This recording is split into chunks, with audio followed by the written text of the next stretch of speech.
Fog lights ఇండియాలో legal అయిన మన పోలీసులు మనకు ఎందుకు చెలాయిస్తారు రండి తెలుసుకుందాం.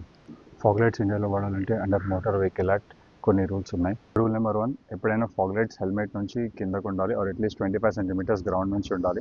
ఇది మ్యాండేటరీ. ఫాగ్ లైట్స్ మౌంట్ చేయడానికి 2 ఆప్షన్స్ ఉంటాయి. ఒకటి మీ క్రాష్ గార్డ్ మీద మౌంట్ చేయొచ్చు, ఆర్ సెకండ్ మీ హ్యాండిల్ బార్ సస్పెన్షన్ మీద మౌంట్ చేయొచ్చు. రూల్ నెంబర్ 2, అది వచ్చేసి వాటేజ్. మీ హెడ్లైట్ వాటేజ్కి అట్లీస్ట్ హాఫ్ ఉండాలి. ఫర్ ఎగ్జాంపుల్ హెడ్లైట్ 60 వాట్స్ అయితే నా ఫాగ్ లైట్స్ 30 వాట్స్ ఉండాలి. ఇప్పుడు నెంబర్ 1 రీజన్ వచ్చేసి పోలీసులు ఇవన్నీ ఫాలో అయినా ఫైన్ వేసేది. ఎందుకంటే ఎప్పుడైతే clear day and fog situation అయినప్పుడు మీ ఫాగ్ లైట్స్ కవర్ లేకుండా ఉన్నాయి అనుకోండి, ఏదైనా క్లాత్తో అయినా ఏదైనా కవర్తో అయినా ఆ టైంలో ఫైన్ వేస్తే. ఎప్పుడైనా ఫాగ్ లైట్స్ని పైకి మాత్రం ఇలా పాయింట్ చేసి పెట్టకండి. అన్నెసెసరీ పోలీసుల అటెన్షన్ మీకు గ్రాప్ చేస్తారు అండ్ మీకు అప్పుడు క్రెడిట్ అవ్వాలని పెద్ద ఫరక్ ఉండదు. ఎప్పుడైనా కిందకి ఉండేలాగా చూసుకోండి. ఇవన్నీ ఫాలో అయినాక కూడా ఇంకా పోలీసులు ఎలా అనేసారంటే, just be patient with them. That's for your safety and your own visibility. Chalo, see you in the next video.